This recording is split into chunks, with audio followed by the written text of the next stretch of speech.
A campainha tocou às 3 da tarde de uma quarta-feira. Eu estava na varanda da minha cobertura no Savassi, revisando o contrato de expansão da Almeida Clean para São Paulo, quando o interfone vibrou. Meu coração não pulou, não acelerou. Depois de 7 anos, eu tinha aprendido a não esperar nada de ninguém. Mas quando olhei para o monitor de segurança, o mundo parou. Bruna. Minha filha estava parada na portaria do prédio, segurando um buquê de lírios brancos, minhas flores favoritas, detalhe que ela com certeza pescou em alguma entrevista recente que dei para a revista Exame. O cabelo loiro caía impecável sobre os ombros. A maquiagem estava perfeita. O sorriso, ensaiado.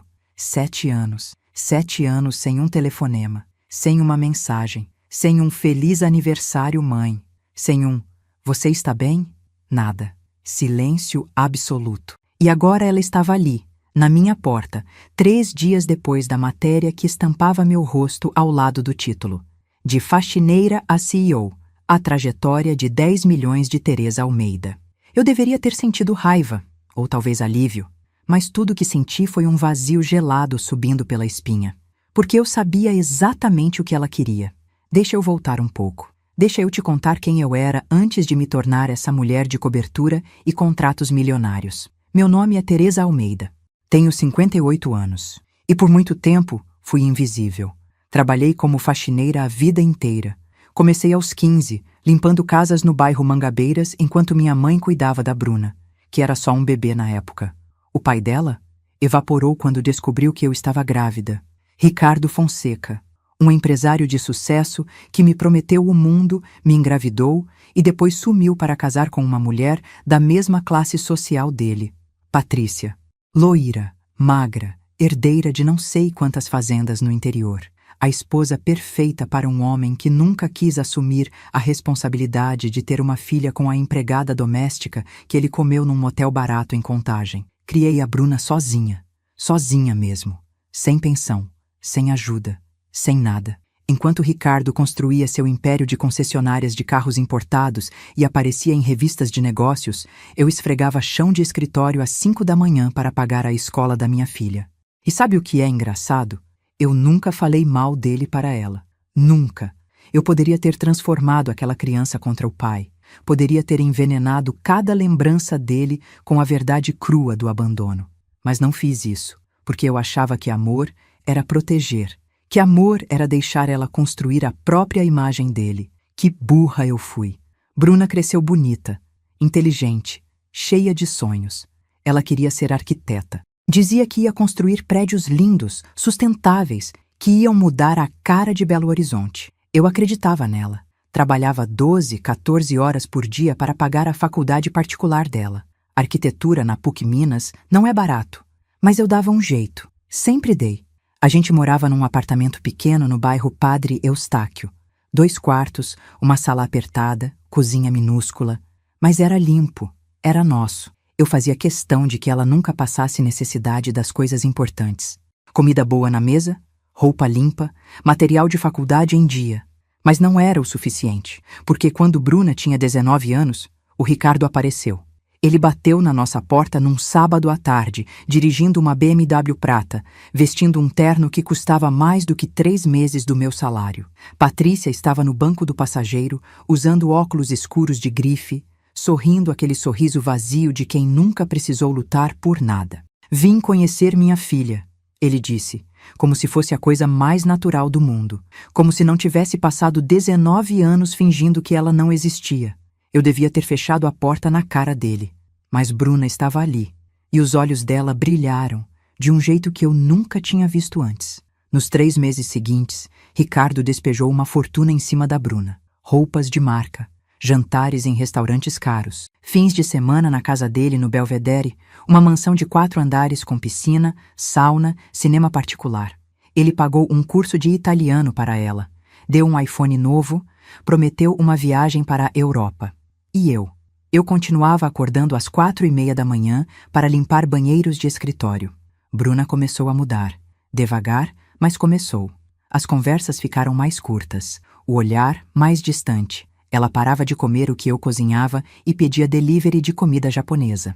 Reclamava do apartamento, reclamava do bairro, reclamava de mim, Mãe, a gente não pode morar num lugar melhor? Mãe, por que você não arruma um emprego de verdade?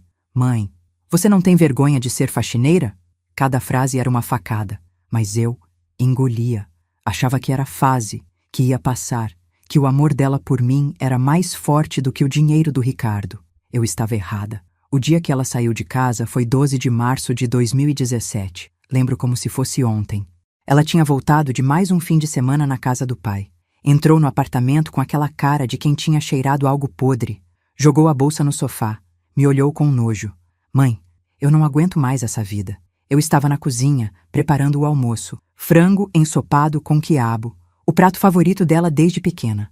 Sequei as mãos no pano de prato e me virei. Que vida, filha! Essa, ela gritou, abrindo os braços. Essa miséria, esse apartamento ridículo, essa sua vida de faxineira fracassada. Eu mereço mais do que isso. Senti o chão sumir debaixo dos meus pés. Bruna, tudo que eu tenho, eu construí para você. Para mim? Ela riu. Um riso amargo, cruel. Você construiu foi nada, mãe. O pai me mostrou como é viver de verdade. Ele tem dinheiro de verdade. Tem uma casa de verdade. Tem uma vida de verdade. E eu vou morar com ele e com a Patrícia. Porque eles sim podem me dar o futuro que eu mereço. Eu tentei falar. Tentei segurar as lágrimas. Tentei dizer que Ricardo só tinha aparecido agora porque ela já estava crescida, formada, fácil de impressionar. Que ele não esteve lá quando ela teve catapora. Quando quebrou o braço. Quando chorou porque levou um fora do primeiro namorado. Mas ela não quis ouvir. Você é patética, mãe. E eu não vou acabar como você. Ela pegou 2 malas que já estavam prontas no quarto. O que significava que já tinha planejado tudo. E foi embora. A BMW do Ricardo estava esperando na esquina. Eu vi pela janela quando ela entrou no carro. Não olhou para trás, nem uma vez. Tentei ligar. Dezenas de vezes. Ela bloqueou meu número. Mandei mensagens. Ela me bloqueou no WhatsApp. Fui até a casa do Ricardo. O segurança não me deixou entrar. Fui até a faculdade dela. Bruna me viu de longe e virou o rosto. 7 anos. Nenhum contato. Nenhuma palavra. Nenhum sinal de que eu ainda existia para ela. E sabe o que eu fiz com essa dor? Transformei em combustível. Eu sempre tive um sonho. Um sonho pequeno, mas meu. Queria ter minha própria empresa de limpeza. Contratar pessoas como eu. Dar oportunidade para quem precisava. Fazer as coisas do jeito certo. 3 meses depois que Bruna saiu, eu peguei todas as economias que tinha. 12 mil reais que eu juntei em anos de trabalho. E registrei a Almeida Clean. Eu e mais 2 funcionárias. Começamos limpando escritórios pequenos na Savassi. Mas eu trabalhava como 3. Acordava às 4 da manhã. Dormia à meia-noite. Finais de semana? Não existiam. Feriados? Nem pensar. Cada cliente que eu conquistava, eu tratava como ouro. Fazia um trabalho impecável. Pontualidade absoluta. Qualidade imbatível. A empresa começou a crescer. Em 1 ano, eu tinha 10 funcionários. Em 2, 20. Em 3, 60. Os grandes contratos começaram a aparecer. Shopping Del Rey, Diamond Mall, empresas de tecnologia, bancos. Em 2021, a Almeida Clean tinha 300 funcionários e faturava 3 milhões por ano. E eu? Eu já não era mais a faxineira invisível. Eu era a CEO. Hoje, a Almeida Clean vale 10 milhões de reais, tem contratos em 4 estados, emprega mais de 500 pessoas, e eu moro numa cobertura no Savassi que tem vista para a Serra do Curral e custa mais do que aquele apartamento no Padre Eustáquio custaria em 100 vidas. A matéria da Exame saiu na segunda-feira. Na quarta, Bruna tocou a campainha. Voltei para o monitor de segurança. Ela ainda estava lá, segurando as flores, sorridente. O porteiro estava esperando minha autorização para liberar a entrada. Eu podia ter mandado ela embora.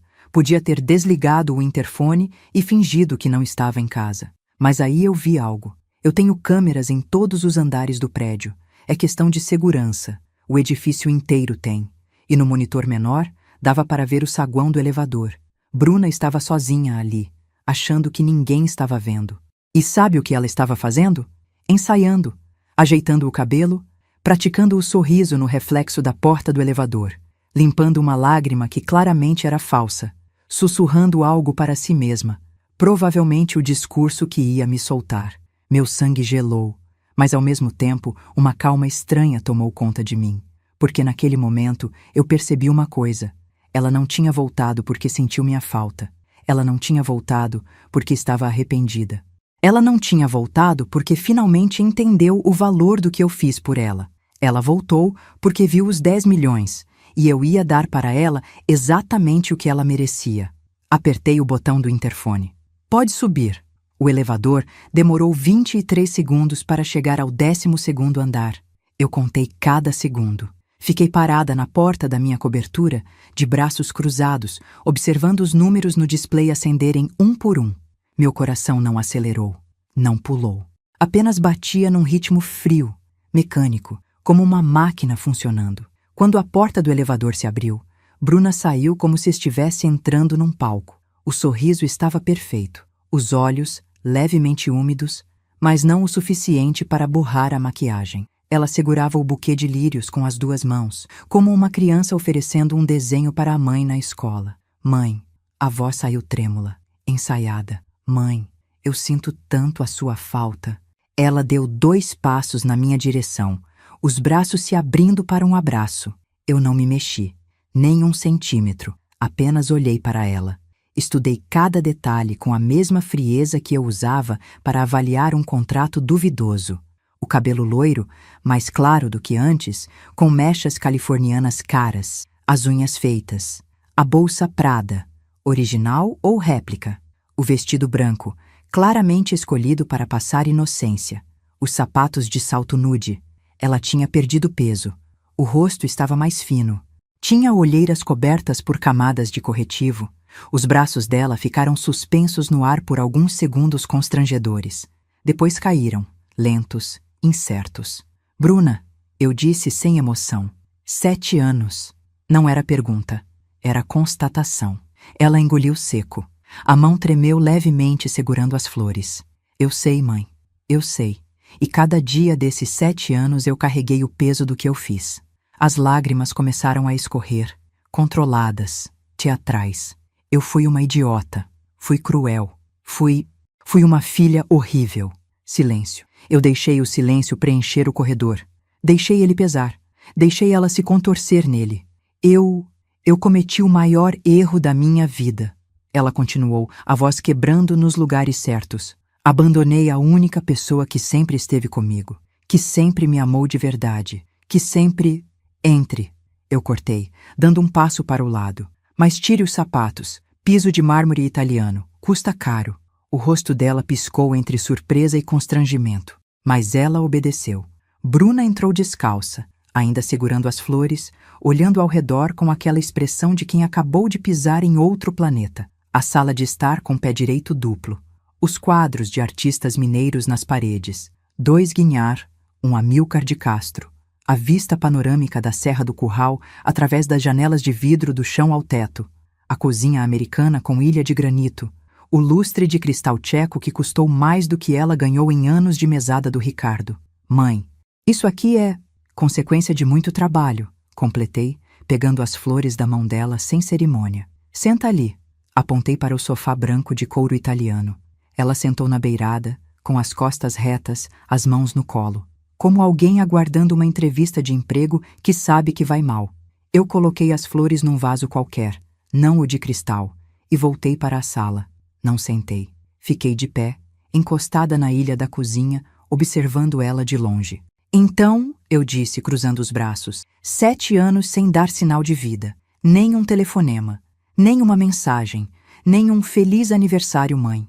E de repente você aparece aqui, 3 dias depois da matéria da exame. Ela abriu a boca para falar. Eu levantei a mão. Não, eu não terminei. 7 anos, Bruna.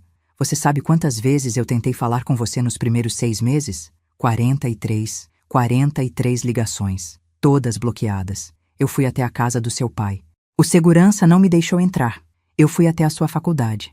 Você me viu de longe e virou o rosto, como se eu fosse lixo. Minha voz não estava alta, estava baixa, controlada. E isso era muito pior.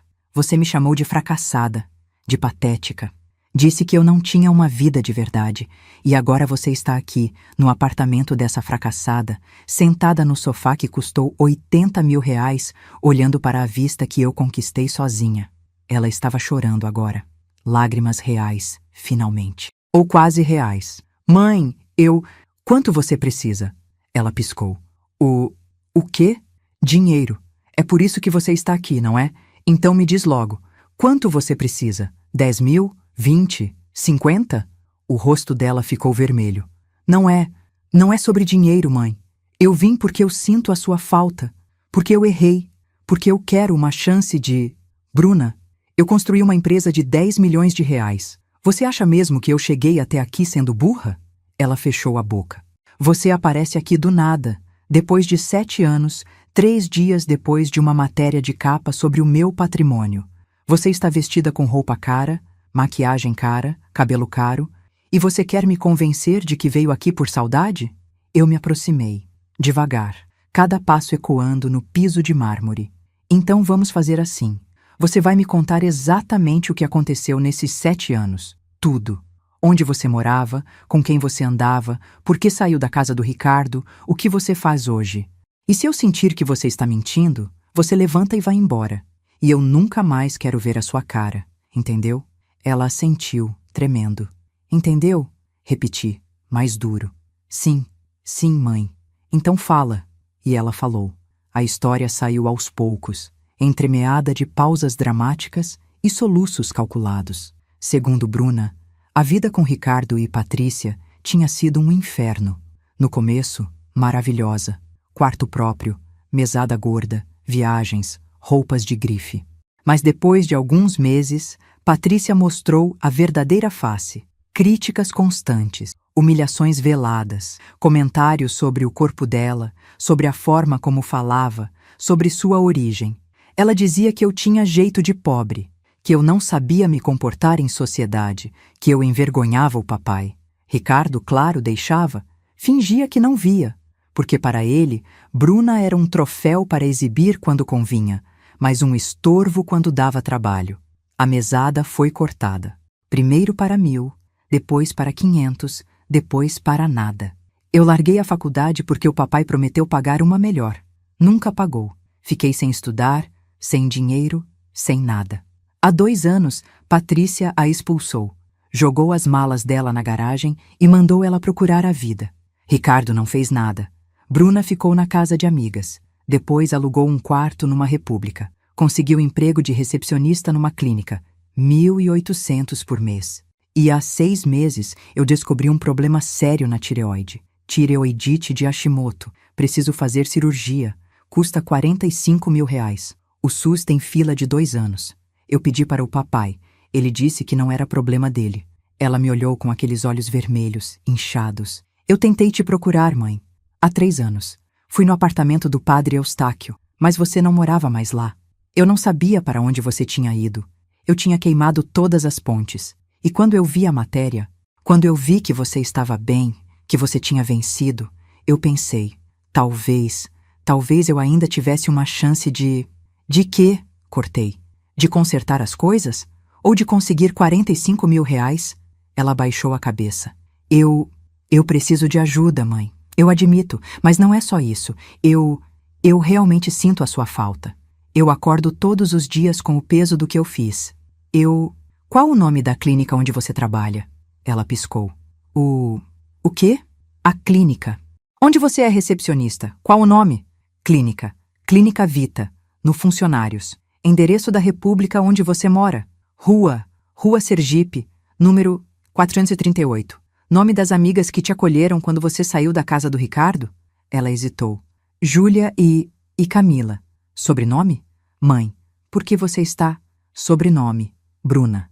Eu não lembro o sobrenome completo da Camila. A Júlia é Silva. O sobrenome mais comum do Brasil. Certo, eu disse pegando meu celular. Vou pedir um café. Você aceita? Ela piscou, confusa com a mudança súbita de tom. Sim, obrigada. Pedi 2 cafés pelo app. Delivery de uma cafeteria cara da Savassi. Enquanto esperava, fiquei no meu celular, digitando. Ela ficou no sofá, inquieta, remexendo as mãos. Não falamos por 15 minutos. Quando os cafés chegaram, coloquei um na mesinha de centro na frente dela e segurei o meu. Bruna, vou ser honesta com você. Eu não confio em você. Ela abriu a boca para protestar. Deixa eu terminar. Você me abandonou. Me humilhou. Desapareceu por 7 anos. E agora aparece aqui com uma história perfeitamente triste, perfeitamente calibrada para me tocar, exatamente quando meu nome sai numa revista de negócios. Você espera que eu simplesmente acredite? Que eu abra minha carteira e resolva seus problemas? Mãe, eu juro que... Eu vou te fazer uma proposta. Eu cortei. Você vai embora agora. E eu vou pensar. Vou processar tudo o que você me disse. E se eu decidir te ajudar, eu te ligo. Mas não me procura. Não aparece aqui de novo sem ser convidada. Não me manda mensagem. Não insiste. Porque se você fizer isso, eu vou interpretar como pressão. E eu não reajo bem à pressão. Ela me olhou, tentando entender se havia uma brecha. E outra coisa. Eu continuei, caminhando até a porta e abrindo.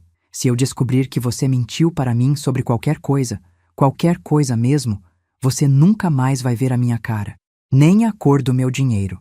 Entendeu? Ela se levantou, atordoada. Sim, mãe. Ótimo. Tchau, Bruna. Ela passou por mim, descalça ainda, pegou os sapatos que tinha deixado na entrada e entrou no elevador sem olhar para trás. Quando a porta fechou, eu voltei para o monitor de segurança. Assisti Bruna atravessar o saguão do prédio. Assim que saiu pela porta da rua, ela pegou o celular e ligou para alguém. Não dava para ouvir o que ela dizia. Mas dava para ver a expressão dela mudar completamente. O desespero virou raiva. Ela gesticulava, irritada, falando rápido, apontando para o prédio. E então, um carro parou na frente dela. Um Audi preto, vidros fumê. Ela entrou. Peguei meu celular e liguei para o Maurício, meu motorista e chefe de segurança. Ex-policial civil, 52 anos, discreto, eficiente. Maurício, preciso que você siga um Audi preto, placa BRA 4J89, que acabou de sair da frente do prédio, discreta. Só quero saber para onde vai e quem está dirigindo. Entendido, dona Teresa. Desliguei e liguei para Cláudia, minha advogada e melhor amiga desde os tempos de faxina. Clau, preciso de um favor. Preciso investigar alguém, discretamente. Quem? Minha filha. Silêncio do outro lado. Teresa. A Bruna? Ela apareceu hoje, dizendo que está arrependida, que precisa de ajuda para uma cirurgia de R$45 mil, que trabalha como recepcionista, que mora numa república. E você acredita? Eu olhei para o monitor, onde o Audi já tinha sumido de vista. Nem um pouco. Ela está mentindo. Eu sei que está, mas preciso de provas. Preciso saber onde ela realmente mora, com quem ela anda, o que ela realmente faz. Preciso saber tudo. Manda as informações que você tem. Vou colocar o Rodrigo nisso. Rodrigo era o investigador particular de Cláudia, ex-delegado da Polícia Federal. Se tinha algo para descobrir, ele descobria. 2 horas depois, Maurício me ligou de volta. O Audi foi até o shopping Del Rey. A moça desceu e encontrou um rapaz, jovem, mais ou menos 28, 30 anos, cabelo raspado, tatuagens no braço esquerdo. Ficaram discutindo. Ela parecia irritada. Depois foram juntos para o estacionamento. Entraram numa BMW prata, placa BHZ9L34. Segui até um apartamento no Burites, edifício Essence, Torre 2. Eles subiram juntos. Conseguiu foto do rapaz? Consegui? Te mando agora. 30 segundos depois, a foto chegou. Ampliei a imagem. O rapaz tinha uns 28, 29 anos, musculoso, Rolex no pulso, ou réplica boa, corrente de ouro no pescoço, cara de quem achava que o mundo lhe devia algo. Encaminhei a foto para Cláudia. Preciso saber quem é esse cara. Urgente. Levou 3 dias. 3 dias para Rodrigo montar o quebra-cabeça completo. E quando Cláudia me ligou para apresentar o relatório, eu precisei sentar. Teresa, senta aí. Vou te contar uma coisa que você não vai gostar. Fala. Sua filha não trabalha como recepcionista. Não mora em república. Não tem problema nenhum de tireoide. Eu chequei com 3 endocrinologistas. O nome dela não aparece em nenhum sistema. Respirei fundo. Continua. Ela mora num apartamento de 120 metros quadrados no Burites. Condomínio Essence, Torre 2, apartamento 1104. Aluguel de 4.500 por mês. O apartamento está no nome de um tal Diogo Martins, o rapaz da foto que você me mandou. Quem é ele? Estelionatário. Ficha na polícia desde 2019. 3 processos por estelionato, 2 por falsidade ideológica. Nunca foi condenado porque as vítimas desistiram ou fizeram acordo. O esquema dele é sempre o mesmo. Ele identifica mulheres bem-sucedidas, viúvas ou divorciadas, com patrimônio. Aí ele usa a Bruna. Meu estômago revirou. Usa como? Ela se aproxima. Como amiga, como conhecida, às vezes até finge ser filha adotiva ou enteada que precisa de ajuda. Ganha confiança. E aí eles aplicam o golpe. Empréstimos que nunca são pagos, investimentos falsos, sociedades fraudulentas. Nos últimos 2 anos, eles tiraram mais de R$300 mil de 4 vítimas diferentes. Fechei os olhos. Teresa, você está bem? Estou. Continua. A Bruna também tem ficha. Nada grave ainda, mas está sendo investigada junto com ele. A Polícia Civil de Minas já tem um dossiê sobre os dois. E tem mais. Ela nunca saiu da casa do Ricardo porque a Patrícia a expulsou. Ela saiu porque conheceu o Diogo e viu a oportunidade de ganhar dinheiro fácil. Abri os olhos. Como você sabe disso? Conversei com a empregada da casa do Ricardo. Ex-empregada, na verdade. Ela foi demitida há 6 meses, estava chateada, falou bastante. Segundo ela, a Bruna conheceu o Diogo num bar em 2022. 3 semanas depois, saiu de casa. Levou joias da Patrícia no processo. A Patrícia não registrou ocorrência para evitar escândalo. Eu me levantei e fui até a janela. Olhei para a Serra do Curral, banhada pela luz alaranjada do fim de tarde. Cláudia, marca uma reunião com o Rodrigo. Quero todos os detalhes. Datas, nomes, endereços, provas. Tudo. Você vai fazer o quê? Sorri. Pela primeira vez em dias. Vou dar para ela exatamente o que ela quer. Como assim? Ela quer os meus 10 milhões, Clau. E eu vou entregar. Numa bandeja de prata. Teresa, confia em mim. Desliguei. Peguei o celular e mandei uma mensagem para a Bruna. Oi, filha. Pensei sobre tudo que você me disse. Quero ajudar. Vamos almoçar amanhã? Preciso conversar com você sobre uma coisa importante. A resposta veio em menos de 1 minuto. Mãe! Sério? Muito obrigada. Que horas? Sorri de novo. Pobre Bruna. Ela não fazia ideia do que estava por vir. O restaurante Glowton, no bairro Lourdes, é um daqueles lugares onde empresários fecham negócios de milhões enquanto cortam um filé ao molho de vinho tinto. Eu escolhi a mesa do canto, de costas para a parede, com visão completa do salão. Velha mania de quem cresceu precisando estar sempre alerta. Cheguei 15 minutos antes do combinado. Pedi água com gás. Esperei. Bruna chegou no horário. Pontualidade nunca foi problema dela. Ela entrou no restaurante com um vestido azul marinho discreto, maquiagem leve, cabelo preso num coque. A transformação foi impressionante. Nada de decote, nada de salto alto, nada que gritasse interesseira. Ela tinha estudado direitinho como se vestir para parecer humilde. Mas eu vi. Vi o brilho nos olhos dela quando me localizou. Vi a ansiedade disfarçada de emoção. Vi a forma como ela conferiu o ambiente, avaliando, calculando, planejando. Mãe! Ela sorriu, vindo em minha direção. Dessa vez, eu deixei ela me abraçar. Um abraço breve, cerimonioso. Senta, eu disse. Ela obedeceu, ainda sorrindo. O garçom veio, ofereceu o cardápio. Bruna pediu uma salada leve. Claro, nada muito caro para não parecer aproveitadora. Eu pedi o filé mignon ao molho madeira. R$340. Deixei ela ver o preço no cardápio. Então, eu comecei. Depois que o garçom se afastou, pensei muito sobre tudo que você me disse.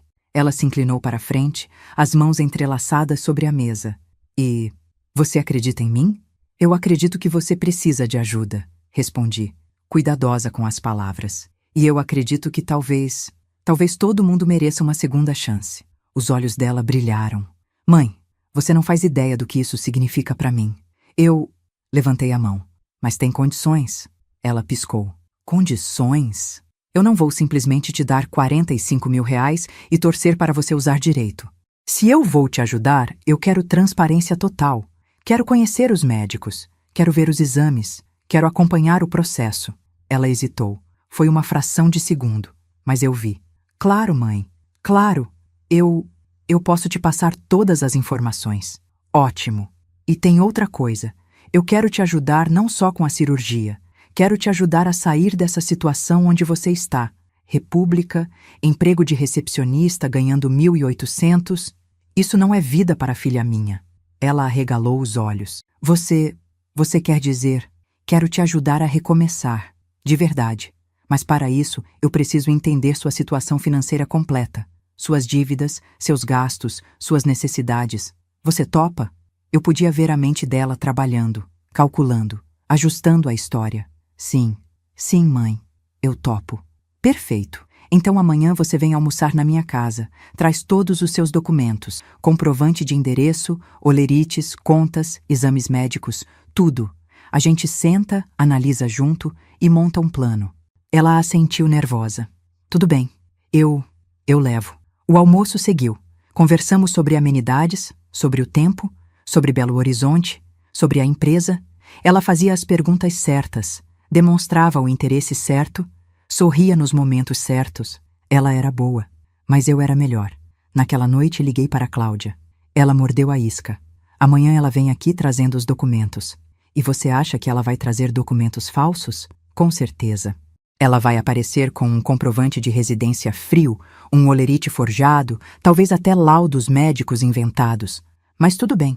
Eu quero que ela se aprofunde na mentira. Teresa, qual é o plano exatamente? Eu sorri. Eu vou fazer ela acreditar que conseguiu. Vou criar uma situação onde ela e esse Diogo achem que estão me enrolando. Vou fazer eles baixarem a guarda.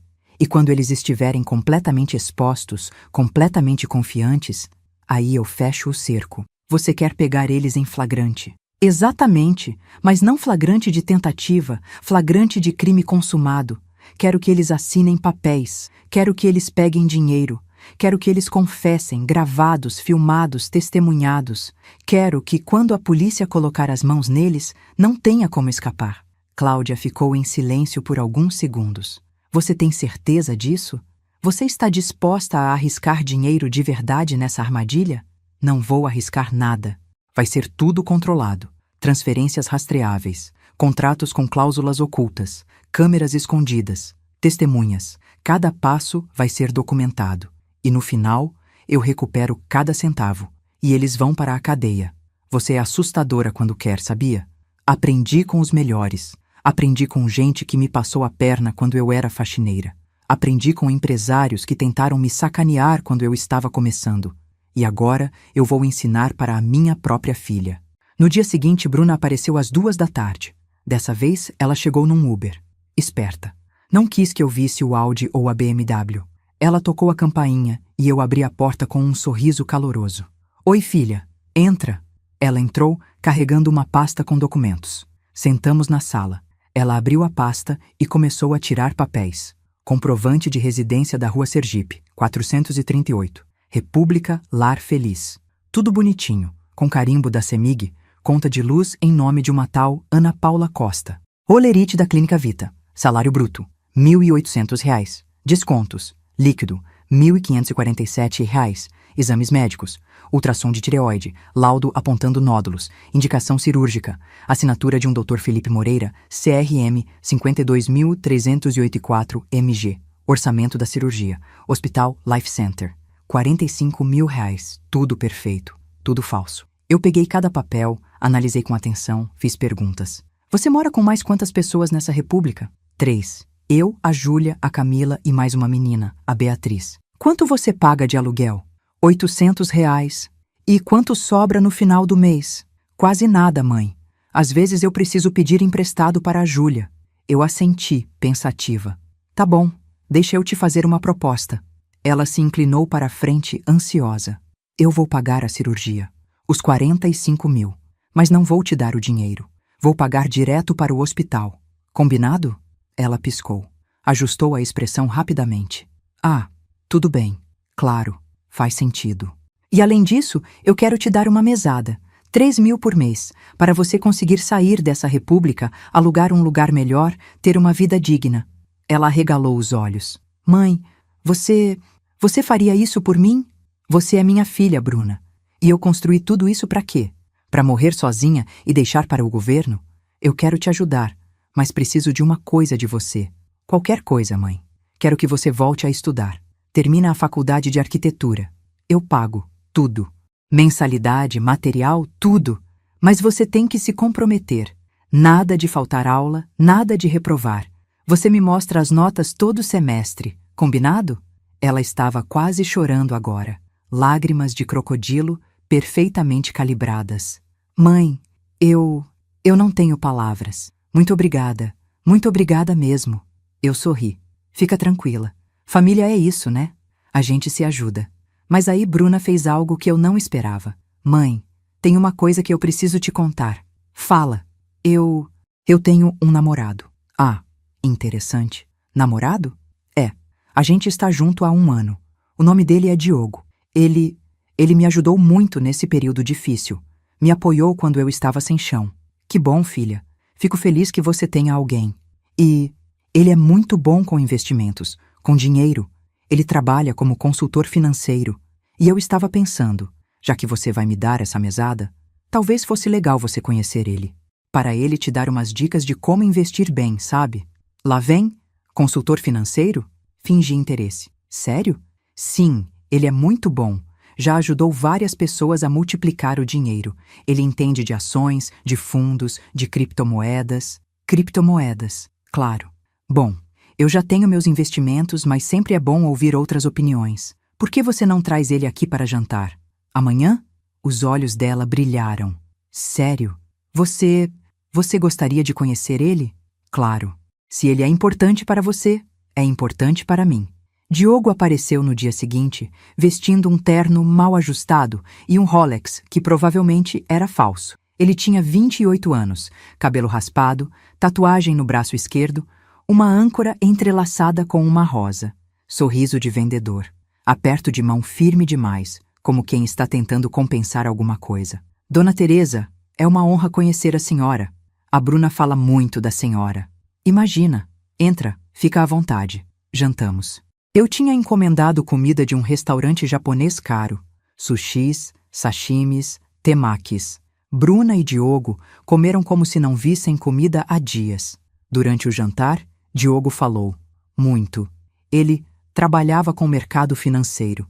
Tinha clientes de alto patrimônio.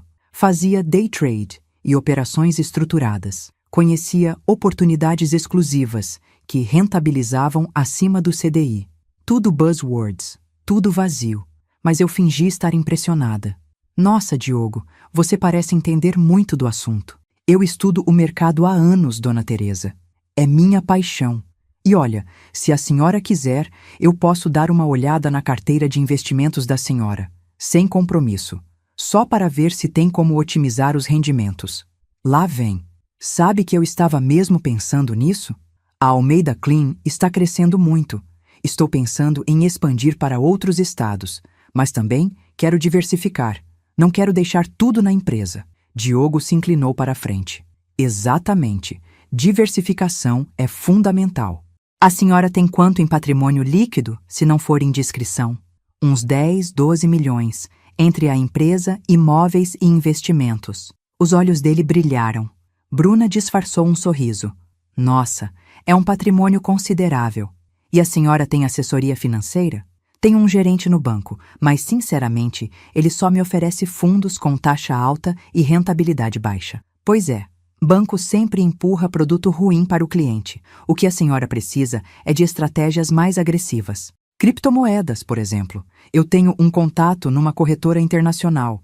Retorno médio de 15% ao mês. 15% ao mês. Promessa clássica de pirâmide. Sério? Mas é seguro? Totalmente. Eu mesmo invisto lá.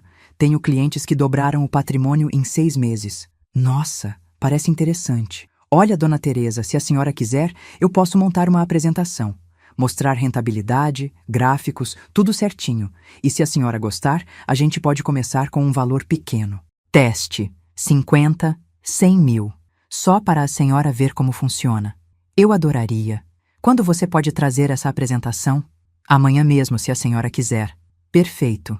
Ele trouxe uma apresentação de PowerPoint com gráficos coloridos, logotipos inventados, rentabilidades fantasiosas. Tudo muito bonito, tudo muito falso. Eu assisti a tudo com expressão neutra. Fiz perguntas, ele respondeu com jargões e promessas. E no final, eu disse: tá bom, eu topo. Vamos começar com 100 mil. Teste. Bruna e Diogo trocaram olhares rápidos. Maravilha, dona Teresa. Eu vou precisar que a senhora assine um contrato de consultoria. E aí fazemos a transferência para a conta da corretora. Sem problema. Manda o contrato que eu peço para minha advogada revisar. Ele hesitou. Ah, não precisa, dona Teresa. É um contrato padrão. Simples. Eu sei. Mas é procedimento meu. Tudo que eu assino passa pela minha advogada. Questão de segurança. Ele engoliu seco. Claro, claro. Sem problema. O contrato chegou no dia seguinte por e-mail. Cláudia analisou e riu. Teresa, isso aqui é tão amador que chega a ser engraçado. O CNPJ da suposta corretora nem existe. As cláusulas são copiadas da internet. E olha isso aqui. Em caso de litígio, fica acordado que não haverá recurso à justiça. Eles literalmente colocaram uma cláusula dizendo que você não pode processar. Perfeito, eu disse. Isso é confissão de dolo. Manda para o Rodrigo adicionar no dossiê. E me prepara um contrato espelho. Espelho? Igualzinho. Mesma formatação, mesmo texto, mas com as cláusulas reais. Proteção total para mim. E com uma cláusula escondida no meio do juridiquês que diz que qualquer valor transferido é empréstimo, com juros de 3% ao mês, e pode ser cobrado judicialmente a qualquer momento. Cláudia sorriu. Você é diabólica. Aprendi com os melhores. 3 dias depois, eu chamei Diogo e Bruna para assinar o contrato. Eles chegaram animados, confiantes. Eu coloquei o contrato na mesa. O contrato espelho, obviamente. Diogo leu por cima. Muito por cima. Tudo certo, dona Teresa. É o contrato padrão mesmo. Ótimo. Então assina aqui. Ele assinou. Bruna assinou como testemunha. Eu assinei. E então peguei meu notebook. Vou fazer a transferência agora. Me passa os dados da conta. Diogo passou. Uma conta em nome de uma empresa fantasma. Investec. Soluções Financeiras LTDA. Eu transferi os 100 mil reais. E enquanto a transferência processava, eu olhei nos olhos dele. Diogo, só por curiosidade, quanto tempo demora para esse investimento começar a render? Ah, uns 30 dias. No máximo 45. E se eu quiser retirar antes? Ele hesitou. Tem uma taxa de resgate antecipado, mas não recomendo. É melhor deixar render. Entendi. A transferência foi confirmada.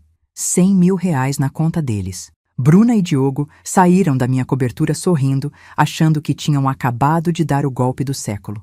Mas o que eles não sabiam era que cada palavra daquela conversa estava sendo gravada. Cada assinatura, cada transferência, cada promessa falsa, tudo documentado, testemunhado, registrado.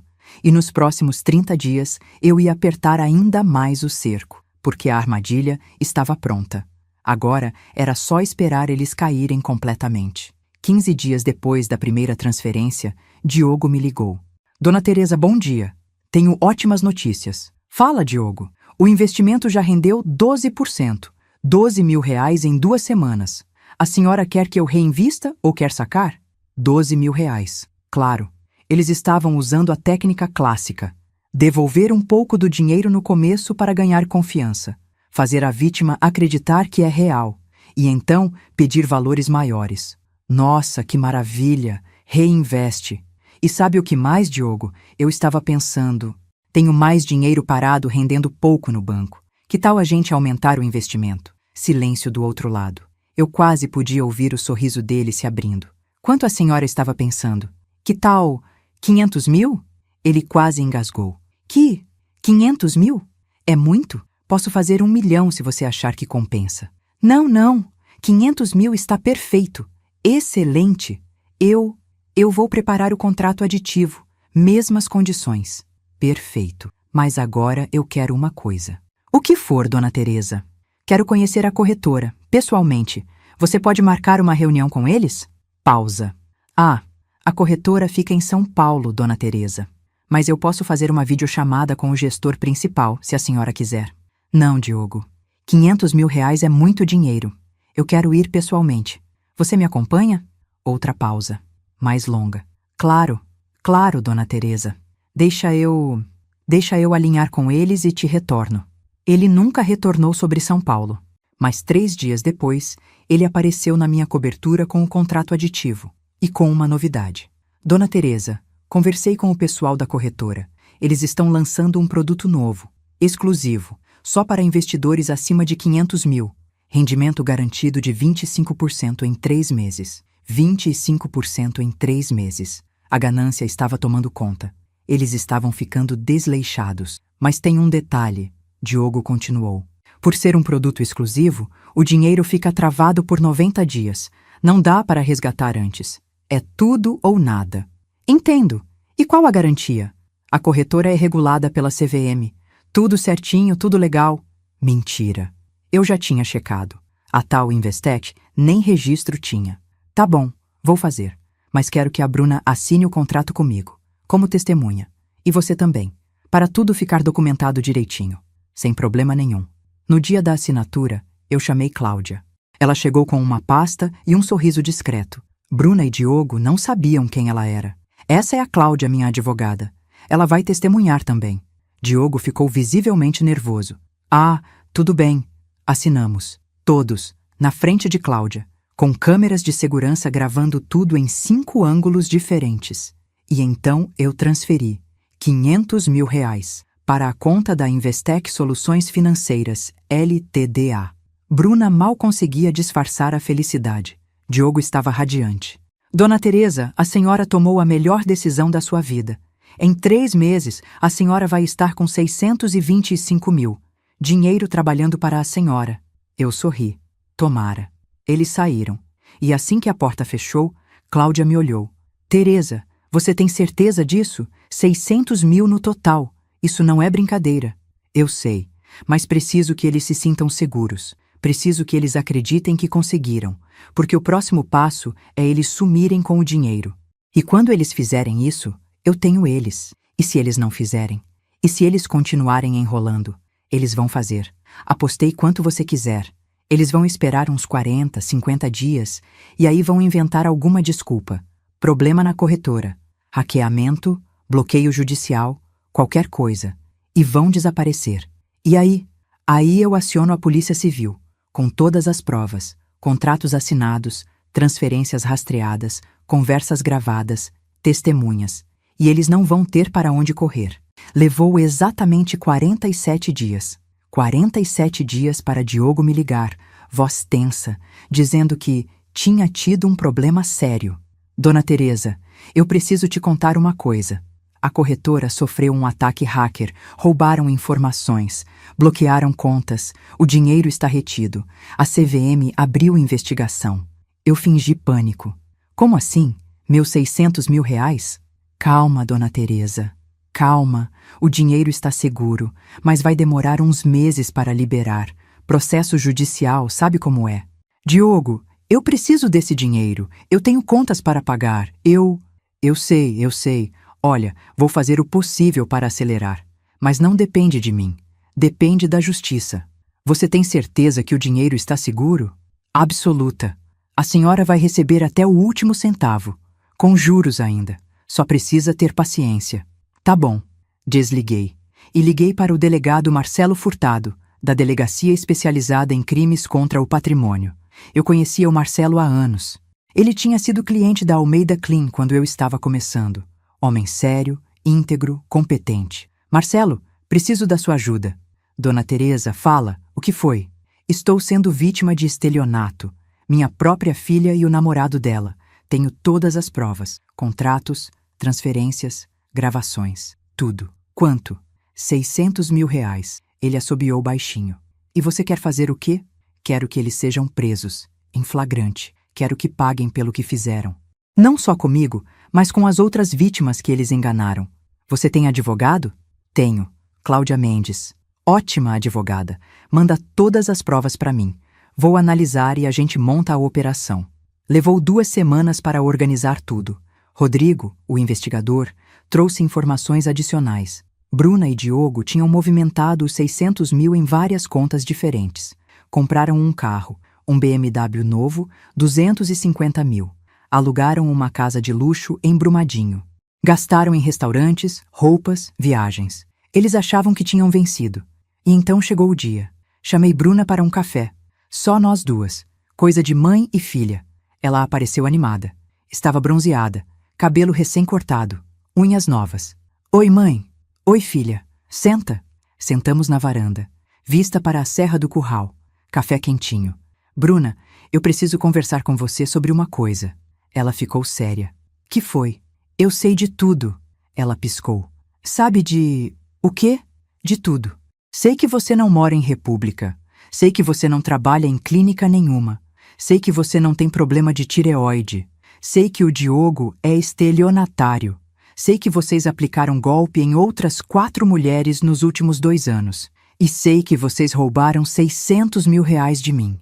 O rosto dela ficou branco. Mãe, eu deixei. Deixei você mentir. Deixei você encenar. Deixei você me roubar. Porque eu precisava que vocês se enforcassem sozinhos. E vocês se enforcaram. Mãe, não é o que você está pensando. Bruna, para. Chega de mentiras. Lágrimas começaram a escorrer pelo rosto dela. Dessa vez, reais. Eu tenho gravações de tudo, contratos assinados por você e pelo Diogo, transferências rastreadas, testemunhas. A polícia já está com o processo montado. Hoje à tarde, vocês vão ser presos. Os 2. Ela se levantou cambaleando. Mãe, por favor, não faz isso. Eu vou devolver o dinheiro. Todo. Eu vou... Não tem mais volta, Bruna. Você teve 7 anos para voltar porque sentiu minha falta. Você teve inúmeras oportunidades de ser honesta comigo. Mas você escolheu me usar, me roubar, me tratar como uma idiota. Mãe, eu estava desesperada. O Diogo, ele me convenceu. Ele... Não bota a culpa nele. Você é adulta. Você fez escolhas. E agora você vai pagar por elas. Ela caiu de joelhos. Mãe, por favor, eu sou sua filha. Você não pode fazer isso comigo. E foi aí que eu senti. Não raiva, não satisfação, não vitória. Apenas um vazio profundo. Porque a mulher de joelhos na minha frente não era minha filha. Não mais. Você deixou de ser minha filha no dia que me chamou de fracassada e saiu de casa. Tudo o que aconteceu depois disso foi só confirmação. O interfone tocou. Atendi. Dona Teresa, tem uma equipe da Polícia Civil aqui embaixo. Pode mandar subir? Olhei para a Bruna. Levanta. Pelo menos tenha dignidade agora no final. Delegado Marcelo chegou com 2 agentes. Bruna foi presa ali mesmo, na minha sala, por estelionato qualificado. Diogo foi preso simultaneamente na casa de Brumadinho. Eles levaram ela algemada. Ela não me olhou. Eu não desviei os olhos. O processo tramitou rápido. Com todas as provas que eu tinha, não havia defesa possível. Bruna e Diogo foram condenados a 4 anos de reclusão em regime semiaberto. Além disso, foram obrigados a devolver os 600 mil reais, acrescidos de juros e correção monetária, mais indenização por danos morais. Eles venderam o BMW. Venderam tudo que tinham comprado. Mesmo assim, não cobriu nem metade. Mas eu não precisava do dinheiro. Nunca precisei. O que eu precisava era justiça. 3 meses depois, recebi uma carta, da cadeia, de Bruna. Fiquei olhando para o envelope por muito tempo. Pensei em jogar fora sem abrir, mas abri. A carta era curta, escrita à mão. Letra trêmula. Mãe, eu não espero que você me perdoe. Eu não mereço. Eu sei disso. Passei os últimos meses pensando em tudo que eu fiz, em tudo que eu perdi. E eu percebi uma coisa. Eu sempre tive tudo que importava. Eu tinha você. E eu joguei fora. Você estava certa. Eu parei de ser sua filha naquele dia. Mas eu queria tanto voltar a ser. Mesmo que leve uma vida inteira. Mesmo que você nunca mais queira me ver. Eu sinto muito. De verdade. Bruna. Terminei de ler. Dobrei a carta. E guardei numa gaveta. Talvez um dia eu responda. Talvez não. Hoje, a Almeida Clean está presente em 7 estados. Faturamento anual. 18 milhões. Mais de 800 funcionários. Eu fui capa da revista Forbes. Dei palestras sobre empreendedorismo feminino.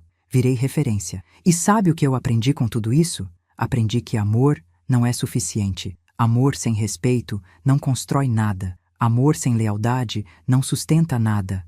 Amor sem reciprocidade não vale nada. Eu amei minha filha com cada fibra do meu corpo. Trabalhei até quebrar para dar a ela uma vida melhor. Suportei humilhações. suportei abandono, suportei traição. E no final, tive que escolher entre proteger ela das consequências dos próprios atos ou ensiná-la que ações têm preços. Escolhi ensinar. E se isso faz de mim uma mãe ruim, então que assim seja. Porque ser mãe não é ser capacho. Ser mãe não é aceitar qualquer coisa em nome do amor incondicional. Ser mãe é, às vezes, deixar a pessoa que você mais ama no mundo enfrentar as consequências que ela mesma criou, mesmo que isso parta seu coração. Quanto a mim, estou bem. Acordo todo dia às 5 da manhã. Tomo meu café olhando a Serra do Curral. Vou para o escritório. Trabalho. Construo. Ajudo pessoas que realmente precisam. Tenho uma fundação agora. Instituto Teresa Almeida. Oferece cursos profissionalizantes gratuitos para mulheres em situação de vulnerabilidade. Ensina empreendedorismo. Ensina dignidade. Porque ninguém me ensinou nada quando eu era faxineira invisível. Mas eu aprendi mesmo assim. E agora eu passo isso para frente. Para mulheres que, como eu, só precisam de uma chance, de uma oportunidade, de alguém que acredite que elas podem mais. E sabe o que é engraçado? No final, eu construí exatamente o que a Bruna disse que eu nunca teria. Uma vida de verdade. Só que eu construí sozinha, sem ela. Se você está passando por algo parecido, se alguém que você ama está te usando, te manipulando, te sangrando, eu quero que você saiba uma coisa. Você não é obrigado a aceitar.